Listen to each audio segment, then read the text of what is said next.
میں آپ تمام کو دل کی گہرائیوں سے مبارکباد پیش کرتا ہوں۔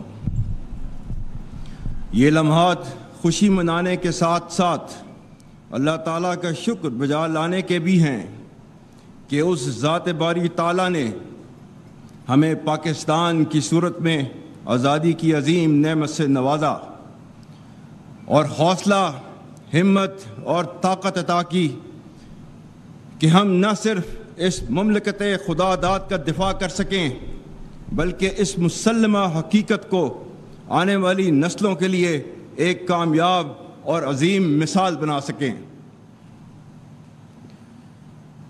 خواتین و حضرات، ہمارے قومی شعور کی بنیاد نظریہ پاکستان ہے جو دو قومی نظریہ پر مبنی ہے۔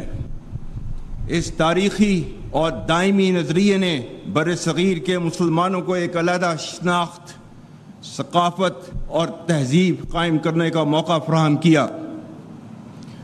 قیام پاکستان کا مقصد محض ایک جغرافیائی خطے کا حصول نہ تھا بلکہ ایک ایسی فلاحی ریاست کا قیام تھا جہاں اسلام کے سنہری اصولوں کی بنیاد پر معاشرہ امن و سلامتی اور افہام و تفہیم سے مسلمانوں اور اس میں موجود تمام تر دوسرے مذاہب کے لوگوں کو آزادی اور تحفظ میسر کر سکے۔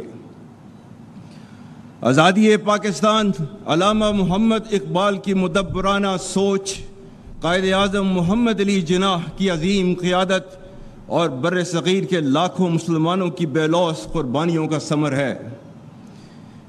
یہ ملک نہ صرف قائم رہنے بلکہ دنیا عالم میں نمایاں مقام حاصل کرنے کے لیے معرض وجود میں آیا۔ اسی مناسبت سے قائد اعظم کے تاریخی الفاظ انتہائی اہم ہیں جو کہ میں دہراتا ہوں۔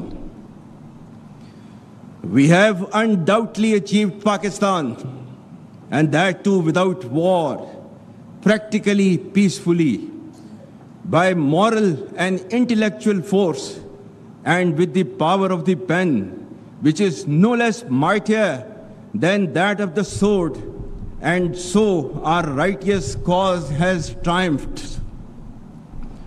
Are we now going to despair and tarnish this greatest achievement for which there is no parallel in the history of the world?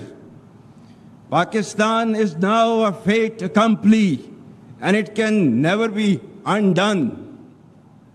Besides, it was the only just, honorable, and practical solution of the most complex constitutional problem of this great subcontinent. Let us now plan to build and reconstruct and regenerate our great nation. خواتین و حضرات، ہمارے بزرگوں نے اپنے جداگانہ تشخص کے حصول کی خاطر ہجرت کی صعوبتیں برداشت کیں اور بے شمار قربانیاں دیں۔ آج کے دن ہم تحریک پاکستان کے قائدین اور کارکنان کو خراج عقیدت پیش کرنے کے ساتھ ساتھ ان شہداء، غازیوں اور لواحقین کو بھی سلام پیش کرتے ہیں جنہوں نے ان قربانیوں کی بنا پر آزادی کے پرچم کو ہمیشہ سر بلند رکھا۔ بلا شبہ آج ہمارا ان آزاد فضاؤں میں زندگی بسر کرنا شہداء کی عظیم قربانیوں کی مرہون منت ہے۔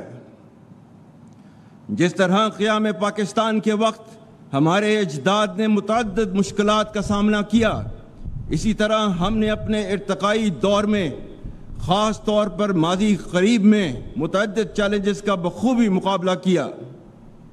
الحمدللہ کسی بھی مشکل نے ہمارے عزم اور ارادے کو کمزور نہیں کیا۔ تاریخی طور پر ہمارے قومی جذبے کو ہمیشہ آزمائش میں تقویت ملی اور ہم من حیث القوم ہمیشہ ہر مشکل کے بعد اور بھی زیادہ مضبوط بن کر ابھرے، جس میں قوم اور افواج کا باہمی اعتماد کلیدی رہا ہے۔ یاد رکھیں، نا اتفاقی اور انتشار ملک کو اندر سے کھوکھلا کر کے بیرونی جارحیت کے لیے راہ ہموار کر دیتے ہیں۔ قوم کا پاک فوج پر غیر متزلزل اعتماد ہمارا سب سے قیمتی اثاثہ ہے۔ یہ مضبوط رشتہ مشکل حالات میں ہماری قوت بن کر حوصلوں اور جذبوں کو بڑھانے کا سب سے بڑا ذریعہ ہے۔ افواج پاکستان کو کمزور کرنا پاکستان کو کمزور کرنے کے مترادف ہے۔ مجھے پختہ یقین ہے کہ کوئی منفی قوت اعتماد اور محبت کے اس رشتے کو نہ کبھی کمزور کر سکی ہے اور نہ ہی آئندہ کر سکے گی۔